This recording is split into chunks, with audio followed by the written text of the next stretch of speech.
Lundi 14 novembre 2022, bienvenue sur ESAE TV, les titres du journal. L'invité de ce lundi 14 novembre 2022 est Mohamed Akintola. Il est le coordonnateur national de la jeunesse du parti FCBE. Avec lui, on parle de la participation de la Force Cori pour un Bénin émergent aux élections législatives prochaines. La Cour constitutionnelle a convoqué le parti NFN et la Sénat suite à un recours contre le rejet d'une déclaration de candidature. Les deux partis sont attendus au siège de la haute juridiction le mercredi 16 novembre prochain. Des précisions dans cette édition. Un accident de circulation est survenu ce lundi 14 novembre 2022 au carrefour Aérodrome dans la ville de Parakou. Bilan 2 blessés, 1 mort et d'importants dégâts matériels. Plus de précisions dans ce 19h.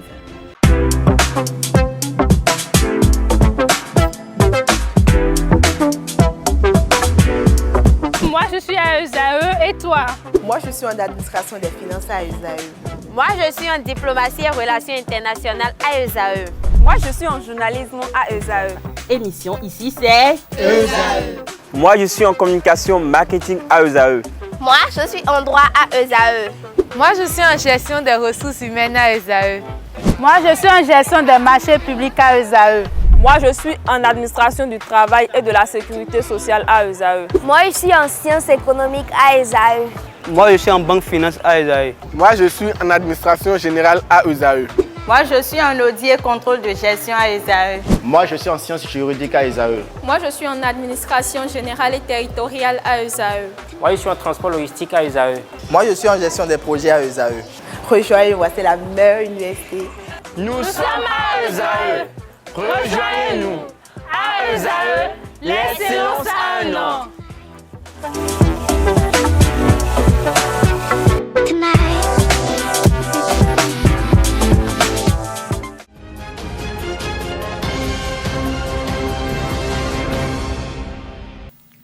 À nouveau, bonsoir. Je l'annonçais à la une de ce journal. L'invité de ce lundi 14 novembre 2022 reçoit pour vous Mohamed Akintola. Il est le coordonnateur national de la jeunesse pour le parti La Force Cori pour un Bénin émergent FCBE. Bonsoir Mohamed Akintola. Bonsoir Madame la journaliste. Merci d'être avec nous. Je vous en prie. Alors, nous sommes à quelques jours des législatives de janvier 2023. Dites-nous, est-ce que le parti FCBE est apte à recevoir son récépissé définitif? Merci Madame la journaliste. Merci également aux téléspectateurs pour cette occasion que vous nous donnez une fois encore de nous adresser à la population, d'être en symbiose avec eux sur des questions d'actualité, sur des questions d'importance d'ailleurs en cette période très sensible de préparation pour les joutes électorales de 2023. Oui, la question ne se pose d'ailleurs pas, puisque la FCBE a été le premier parti politique à déposer son dossier de déclaration de candidature, une première d'ailleurs au Bénin, car l'histoire retient qu'aucun parti politique n'a déposé en plein jour. C'est donc dire que nous sommes prêts depuis toujours. C'est un exercice de routine pour nous. Tout à fait. Nous avons également régularisé notre situation. Je pense que sur les ondes, la Sénat l'a annoncé. Nous avons régularisé la situation des quitus fiscaux qui manquaient pour certains de nos candidats. Nous attendons avec sérénité que l'appel de la Sénat pour nous dire que le récépissé définitif est prêt. Vous attendez avec sérénité l'appel de la Sénat. Alors dites-nous comment s'organise le parti pour ces élections. Déjà avant la période de dépôt des candidatures, de déclaration des candidatures, le parti Force Cori pour un Bénin émergent avait déjà mis sur pied un comité de réflexion sur la législative, ce qui a permis de faire le recensement des potentiels candidats, de communiquer avec la population et les militants à la base sur le processus, les différentes dates importantes à retenir et les actions également à mener pendant ces périodes-là. Puis ensuite, nous avons mis sur pied un comité de gestion de candidature qui a déposé son rapport. Le rapport, c'est la déclaration de candidature, la constitution des pièces des différents candidats, le dépôt à la Sénat. Là, c'est classique, le parti est en train d'actualiser en fait son programme de législature, puisque lorsque vous envoyez des représentants du peuple à l'Assemblée nationale, c'est parce que vous avez un projet à défendre. C'est parce que vous avez des points sur lesquels vous voulez toucher pour le bien-être de la population. Donc, nous sommes en train de réactualiser cela puisque de ce moment-là à aujourd'hui, il y a eu beaucoup de nouveautés, il y a beaucoup de positions qui ont changé, il y a notre approche de plusieurs questions qui sont pour certaines devenues plus acerbes, pour d'autres devenues plus douces. Donc, le parti est en train de travailler à actualiser son programme de législature afin de non seulement le propager pour la période de campagne avec nos militants et l'implémenter après le 8 janvier 2023, j'allais dire, excusez-moi, à l'Assemblée nationale. Alors dites-nous, est-ce que le parti est sûr d'obtenir les 10% si les démocrates participent aux élections? La question, elle me fait rire simplement parce que est-ce que le parti FCBE obtiendra les 10%? Nous avons déjà participé à 2 élections en République du Bénin sous la bannière de la réforme du système partisan. Je vous rappelle que nous avons participé aux élections communales et municipales de 2020, puis ensuite aux élections présidentielles de 2021. Donc, je ne vois pas la raison pour laquelle la FCBE n'obtiendra pas plus que les 10% requis par le code électoral. Mais au-delà de ça, lorsque vous posez la question sous l'angle de si les démocrates participaient aux élections, je ne vois au fond pas le rapport. C'est juste un flou qui est entretenu, c'est juste un amalgame qui est entretenu. On ne vote pas FCBE par dépit de l'absence des démocrates sur le terrain. L'électorat béninois va vers tous les partis politiques. Comme j'aime à le dire, la métaphore, c'est que l'électorat béninois, c'est un peu comme une jeune fille que tous les partis politiques courtisent en fait. Donc il s'agira de la représentativité, de l'assurance que dégage le parti en lui-même et également des candidats qui sont en lice. C'est ça qui fait en fait le poids électoral d'un parti politique. Donc que des démocrates, nous souhaitons d'ailleurs que les démocrates participent aux élections, c'est notre vœu le plus cher, parce que cela permet en fait d'évaluer en fait le poids réel de chaque artisan politique sur le terrain. Donc cela ne nous émeut guère, cela ne nous inquiète pas du tout. Alors, on reste toujours avec le parti Les Démocrates, en considérant que, en tant que formation politique, se réclamant de l'opposition. Dites-nous un peu quelle est votre position sur la situation névralgique des démocrates. Déjà que c'est dommage, nous compatissons à la souffrance qu'endurent actuellement nos frères, nos compatriotes du parti LD, par rapport à la situation de la non-délivrance des quitus fiscaux de 3 de leurs candidats. Parce que cela est tellement sensible que si ce cap n'est pas passé, je pense qu'il sera assez compliqué que le parti puisse participer aux joutes électorales. Si vous demandez ma position en tant que Mohamed Awal Akintola, je vous dirais simplement que je pense que le parti Les Démocrates aurait dû se mettre au pas. Vous savez, première chose à retenir, la charte des partis politiques prévoit en son article 21 que les partis politiques officiellement constitués doivent avoir en leur sein, bien noté dans leur statut et règlement intérieur, un organe qui s'occupe des candidatures pour les élections. Bien sûr. Cela fait déjà un. Le travail ou la responsabilité qui est dévolue à cet organe-là, c'est de préparer, d'anticiper. Et ça, c'est encore plus criard lorsque votre situation n'est pas une situation d'aise. Comprenez? Ça fait déjà quelque chose. La deuxième, c'est que les pièces à fournir pour déposer un dossier de candidature pour les élections législatives sont prévues dans le code électoral béninois. Code électoral voté depuis 2019. C'est donc dire que tous les partis politiques, toutes les formations politiques ont eu le temps nécessaire pour faire cet exercice-là, s'apprêter. Le quitus fiscal est écrit noir sur blanc comme pièce fondamentale pour la complétude de nos dossiers. Qu'est-ce qui s'est passé?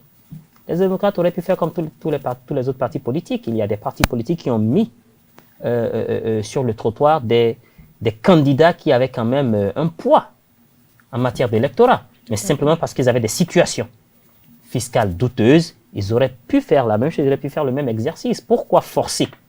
Alors que nous sommes dans un pays où il y a des lois. Et nul n'est censé ignorer cette loi-là et cette loi ne peut être appliquée avec faveur pour un tel au détriment de tel autre. Au parti FCBE, nous avons dû mettre des candidats. Ça, c'est contre notre gré, oui. Mais la loi est dure, mais elle reste la loi. Nous avons dû mettre des candidats de côté parce qu'ils ne nous ont pas présenté dans la constitution des dossiers leur situation fiscale des 3 dernières années avant l'année 2022 au solde zéro. Alors, il ne fallait pas prendre de risque parce que c'est un peu comme si vous prenez le risque de faire échouer 217 autres candidats à cause d'une seule personne. Donc, c'est un peu ça. Je suis vraiment désolé pour eux. J'espère quand même que la situation sera trouvée et qu'il sera résolue et qu'ils pourront payer la redevance à l'État béninois parce que pour diriger un pays, il faut pouvoir être en règle avec les lois de ce pays-là. Tout à fait, et je suis d'accord avec vous. Alors, dites-nous un petit commentaire sur le processus électoral en cours aujourd'hui. La Sénat, le dépôt de la liste par la NIP à la Sénat et tout ça, je suppose que c'est de ça que vous parlez. Tout à fait. Jusqu'à présent, nous n'avons pas très grand-chose à dire puisque nous avons validé également, comme tous les autres partis politiques, l'audit qui a été fait de la liste électorale informatisée. Nous sommes dans une posture aujourd'hui où nous demandons plus de sérénité, plus d'impartialité à ces machines-là qui doivent en fait contrôler, exécuter tout le processus électoral en République du Bénin pour que des frustrations ne naissent pas une fois encore de la gestion de ces périodes électorales-là. Il faudrait que, parce que ce sont des organes qui sont autonomes, qui ne sont pas censés avoir des colorations politiques. Nous y retrouvons pour des principaux responsables des gens qui proviennent des formations politiques de la mouvance.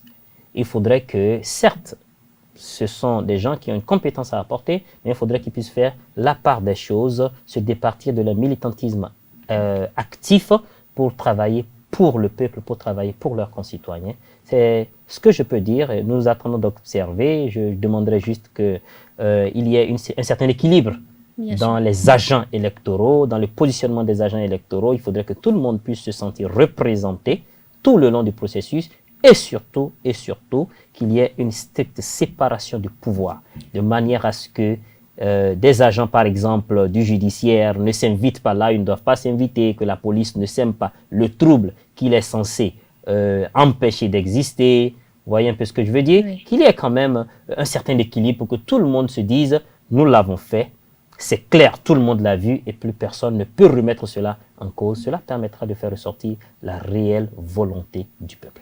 Ok, alors dites-nous, est-ce que vous êtes candidat pour ces élections? Bon, je suis candidat sur la liste FCBE, je le confirme, mais permettez que je garde tous les détails pour moi puisque c'est une période assez sensible. Tout à fait. Que cela ne s'apparente pas à de la campagne, avant la campagne. Bien sûr. Alors pour finir, quelles sont vos espérances? Les espérances, je l'ai déjà dit à partir de ce que j'ai dit sur le processus électoral. Nous demandons simplement, je vais parler plutôt d'invite à la population. Cette période a toujours été sensible, mais nous avons connu quand même des élections, beaucoup d'ailleurs, apaisées, festives en République du Bénin. Oui. Ce que souhaite la Force Cori pour un Bénin émergent qui est un parti d'opposition, mais un parti de non-violence et de paix, c'est que cette période électorale se déroule également dans la quiétude, dans la paix, dans un environnement festif, de manière à ce que, au soir du 8 janvier 2023, que le réel peuple se sente représenté à l'Assemblée nationale, que les débats contradictoires s'y mènent, que des réelles effusions d'idées pour le développement du pays et pour le bien-être de sa population s'y mettent, afin que nous puissions mettre derrière nous, conjuguer au passé, tout ce qui a émaillé les autres processus électoraux sous le régime de la rupture. Merci à vous, Mohamed Akintola. Je rappelle à nos amis internautes qu'il est le coordonnateur national de la jeunesse de la Force Cori pour un Bénin émergent FCBE. C'est moi qui vous remercie, madame. Merci beaucoup, au plaisir. J'espère qu'on vous reverra sur nos plateaux. Ce sera avec plaisir. Avec plaisir également. Fin de la première partie de ce journal. On poursuit avec l'information.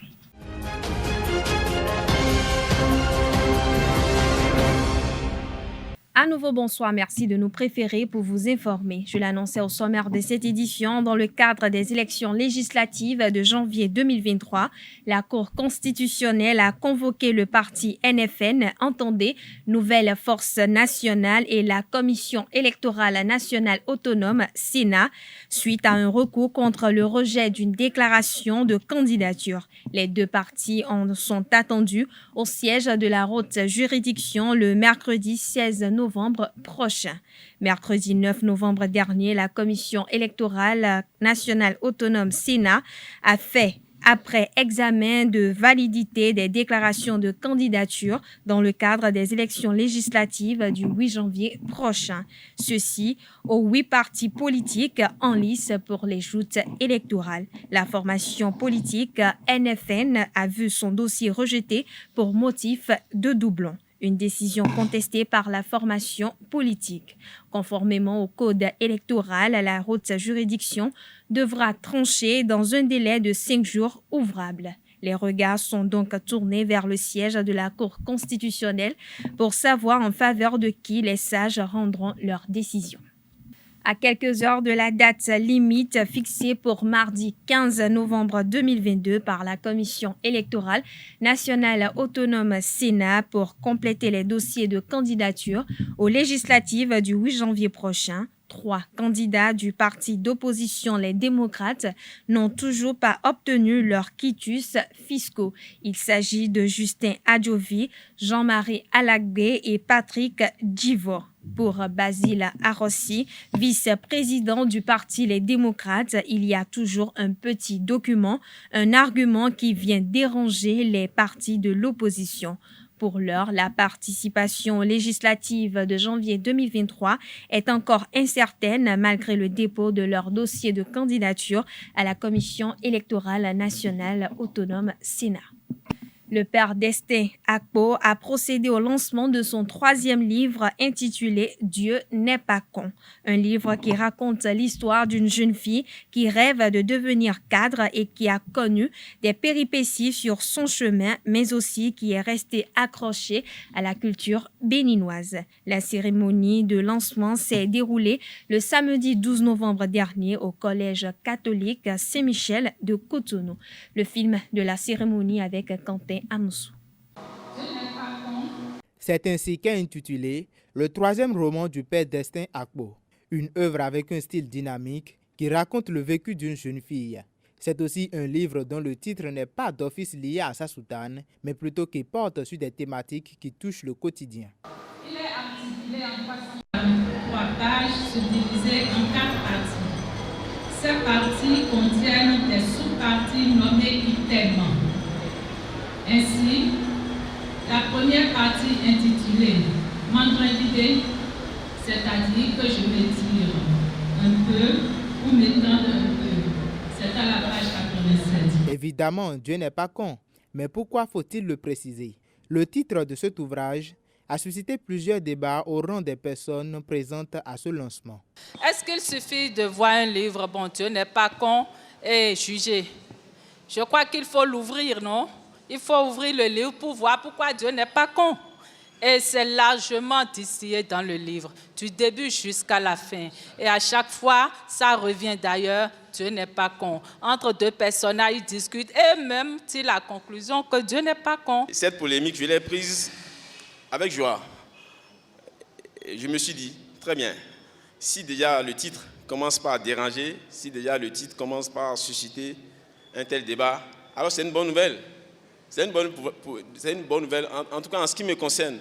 Et les livres qui dérangent ne sont pas forcément de mauvais livres. Je m'attendais à ce qu'il évangélise, ou que ce soit un peu comme, excusez le thème, un donneur de leçons, mais il a eu ce mérite de ne pas du tout avoir fait afficher ce côté. Il essaie de nous mettre face à la réalité de Dieu.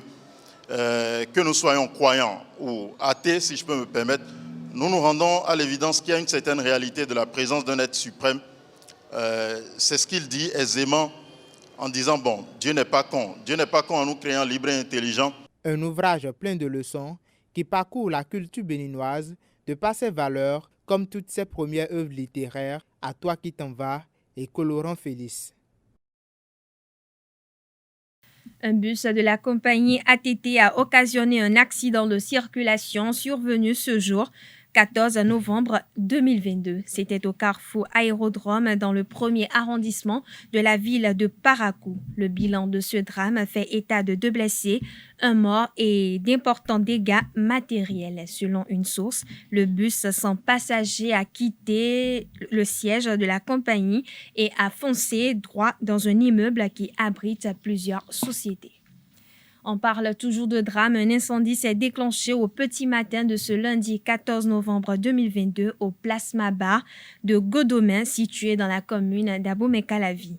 Aucune perte en vies humaines ni de blessés n'a été enregistrée, mais d'importants dégâts matériels ont été signalés. Selon les informations, les flammes s'étaient déclarées vers 5 heures du matin. Selon certains témoignages, un court-circuit serait à l'origine de cet incendie. Les Sphinx, le groupe musical des élèves du CEG Bégamin, va renaître de ses cendres. Ses anciens membres sont allés vendredi dernier faire don d'instruments et d'équipements de musique à leur ancienne école. La remise des instruments s'est déroulée en présence d'Espérance Noudérou, directrice départementale de l'enseignement secondaire du littoral. Reportage à Seto de la Rousse à Djagbelo.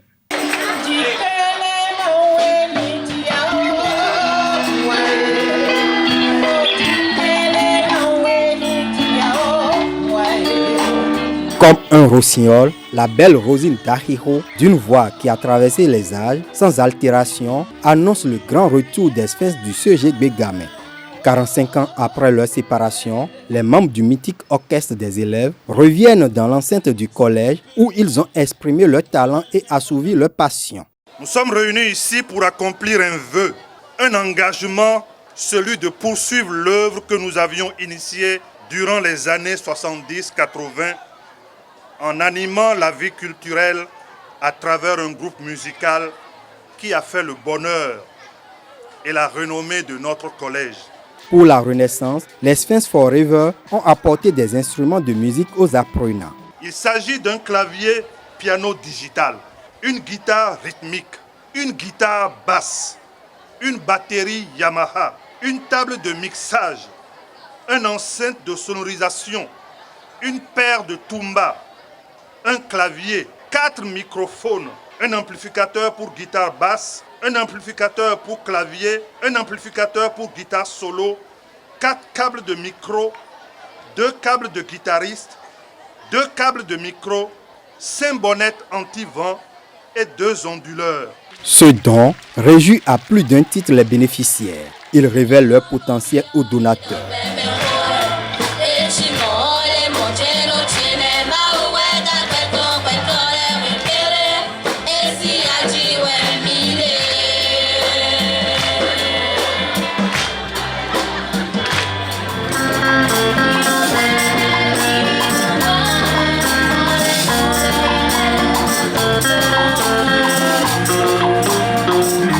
Cette remise d'instruments et équipements de musique revêt plusieurs dimensions.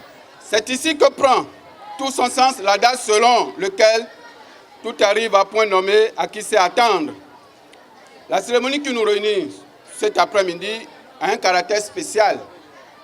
Il s'agit plus d'une opération exceptionnelle des anciens Sphinx de Bégamin en réponse à une forte nostalgie plutôt que d'une remise classique de dons. Nous nous engageons à prendre minutieusement soin du matériel, à en faire un bon usage et Bégamin sera. Car demain, quand vous et nous reviendrons ici, nous verrons la forêt Bégamin, la forêt Sphinx toujours verte. À travers la relance du groupe musical Les Sphinx de Bégamin, ses anciens membres contribuent à la concrétisation des ambitions du gouvernement béninois. Vous vous arrimez parfaitement au programme d'action du gouvernement 2021-2026, pilier 2, volet art et culture.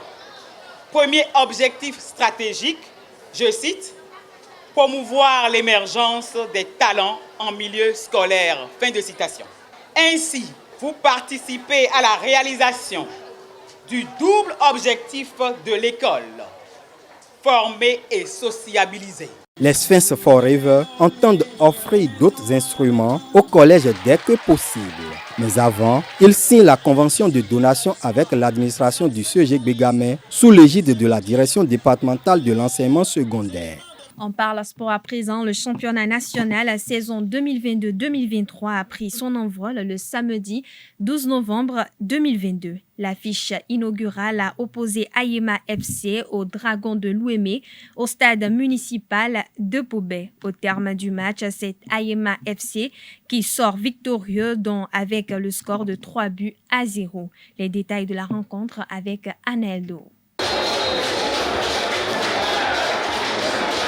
Entrée en compétition réussie pour Ayema Football Club face au Dragon de Louémé pour le match inaugural de la Ligue Pro saison 2022-2023. Les protégés de Tiami Ouye-Soufou ont vaincu 3-0. Dans une première période nettement dominée, Ayema FC va trouver le chemin défilé dès le quart d'heure avec un réalisme de Idriss Kevin Bakari.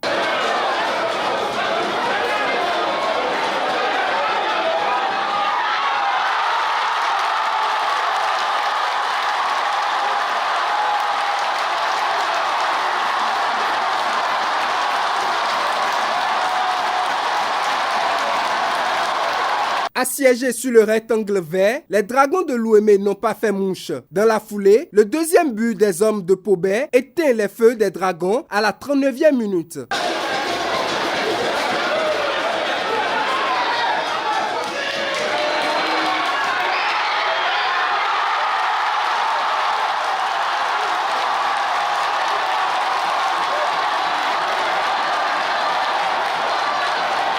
Cette réalisation de Herman Gomez va renvoyer les deux équipes au vestiaire. De retour, les Dragons n'ont pas eu le temps d'essouffler. Idriss Kevin Bakari va inscrire son doublé et mettre définitivement Ayema FC à l'abri avec 3 buts d'avance.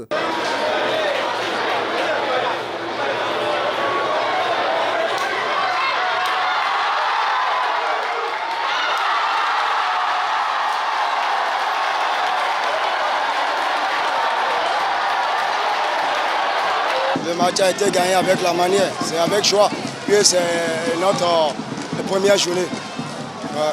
On a eu le temps d'étudier notre adversaire lors des préparations et on connaît leurs points faibles et on a joué sur les points faibles et pour pouvoir faire la différence ce soir. Ayema FC empoche les 3 premiers points du championnat national saison 2022-2023. Les Dragons vont essayer de cracher du feu à la prochaine journée. ESAE FC a démarré le championnat universitaire édition 2022 le dimanche 13 novembre 2022 face à ESEP Le Berger sur le terrain de l'école Père-au-Pierre de Cotonou. À l'issue de la rencontre, ESAE FC triomphe 1-0. Reportage Aneldo. Belle entrée en compétition pour ESAE FC face à ESEP Le Berger pour l'édition 2022 du championnat universitaire. Score final, 1-0 pour l'école supérieure d'administration d'économie de journalisme et des métiers de l'audiovisuel ESAE. Conduit par le capitaine Fad Akintola, les protégés de Quentin Didavi ont pris leur marque dès l'entame de la rencontre. Allez Raymond, allez Raymond, allez Raymond.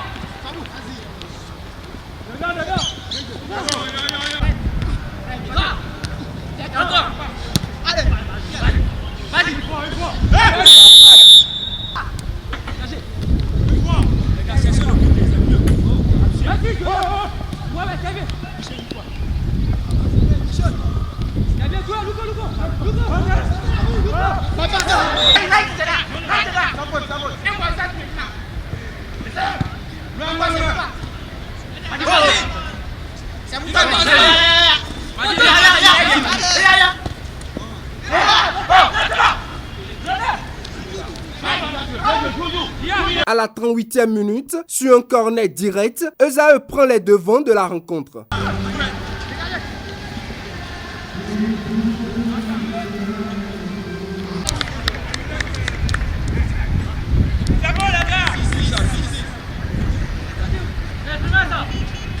Passé l'heure de jeu, ESAE FC va être réduit à 10 avec la sortie sur carton rouge de Destin de Souza après un deuxième avertissement. Malgré la pression dans les derniers instants de Eusep Le Berger, ESAE FC maintient son avantage jusqu'à la fin de la rencontre. Une prestation qui peut être améliorée selon le capitaine de ESAE FC. Certes, nous sommes contents de la victoire, mais il reste encore beaucoup à faire parce qu'on a eu beaucoup de déchets dans notre jeu, ce qui n'est pas bien en fait pour la suite.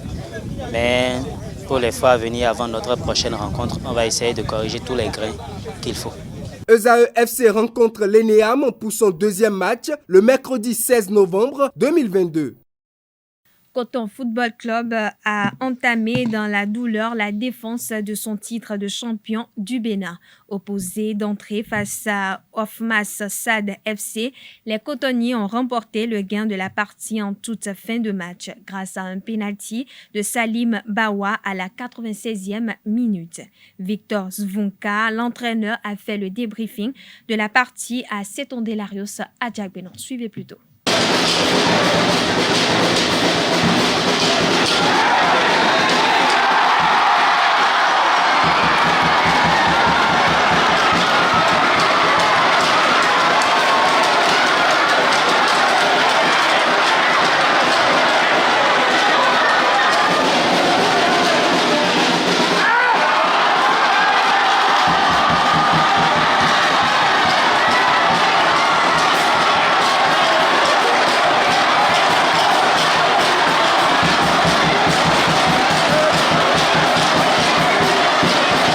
On a mis du temps, mais je pense qu'on a mis la manière en deuxième mi-temps. Pas en première. En première, on a été lourd. On a manqué de vivacité. On a manqué de profondeur. À part, naturellement, Baudouin, qui nous a fait des belles choses sur le côté droit. Mais autrement, le reste, on a été moyen. À la mi-temps, j'ai fait 2 changements. Ça a apporté un peu plus de dynamisme. J'ai recalé de nouveau Razak sur le côté gauche et je pense qu'il nous a apporté énormément. Et puis après, on a eu des occasions, mais on est toujours dans la maladresse, dans le dernier geste. Mais moi, j'apprécie parce qu'ils n'ont rien lâché jusqu'au bout, ils se sont battus jusqu'au bout. Et je pense que c'est de bon augure pour la suite. Vous savez, toutes les équipes maintenant nous attendent, hein, c'est normal, on est champions, déjà Coton aussi en plus. Donc des équipes qui sont bien articulées, qui sont bien organisées. Donc il faut des fois de la patience et puis surtout être efficace au bon moment. Et je pense que là, on ne l'a pas fait. Mais bon, on a tenu le coup et on a forcé le destin de nous faire gagner dans les dernières minutes. L'objectif, c'est toujours le même. Hein. Quand on est à Coton, quand on est l'entraîneur ou quand on est les joueurs, l'objectif est le même, c'est gagner. C'est gagner, garder notre titre. Donc on va essayer de tout faire pour le faire. Hors de nos frontières, la page internationale de ce lundi 14 novembre 2022 est un condensé des actualités en RDC, aux États-Unis, au Japon, en Turquie et en Indonésie. Une compilation informative de Nansrine Fatoumbi. En RDC, les pourparlers de paix concernant l'Est du pays qui devaient se tenir à Nairobi ce 16 novembre viennent d'être décalés au 21 novembre prochain. Ce dimanche 13 novembre, le facilitateur de la communauté d'Afrique de l'Est, l'ancien président kenyan Uhuru Kenyatta, est arrivé à Kinshasa pour une visite de 2 jours, alors que sur le terrain, le M23 est toujours à une vingtaine de kilomètres au nord de Goma. Aux États-Unis, le Parti démocrate est en mesure de conserver le contrôle du Sénat américain après la victoire de Catherine Cortez Masto, candidate aux élections de mi-mandat dans l'État du Nevada, selon les résultats publiés samedi dernier. En reportant un dernier siège sur les 2 restants, le parti du président Joe Biden atteint ainsi les 50 sièges nécessaires pour une majorité grâce au vote de la vice-présidente Kamala Harris qui peut départager les égalités. En Indonésie, à partir de ce mardi 15 novembre 2022, les pays riches et les grandes économies émergentes se retrouveront pour le sommet du G20, la première rencontre en présentiel depuis la pandémie de Covid-19. Les dirigeants ont un programme chargé au moment où l'économie mondiale tangue sous la pression de l'inflation, des crises énergétiques et alimentaires largement alimentées par la guerre en Ukraine. Ce qui retient l'attention, c'est surtout la rencontre très attendue entre les présidents américains et chinois. En Turquie, la panique s'est emparée du cœur d'Istanbul ce dimanche 13 novembre 2022 après une forte explosion qui a fait au moins 6 morts et 81 blessés. Le président turc Recep Tayyip Erdogan a dénoncé un vil attentat que le ministre de l'Intérieur a imputé au Parti des travailleurs du Kurdistan. Quelques heures plus tard, après l'annonce du président turc, le ministre de l'Intérieur a affirmé à l'agence officielle Anadolu que la personne responsable aurait été arrêtée sans préciser des détails sur son identité. Au Japon, c'est désormais officiel, la 8e vague de Covid-19 a débuté alors que depuis un mois, les touristes étrangers provenant du monde entier sont à nouveau les bienvenus dans l'archipel. Le problème est que beaucoup ne prétendent pas porter de masque. Pour les épidémiologistes, cette 8e vague de Covid-19 va être terrifiante.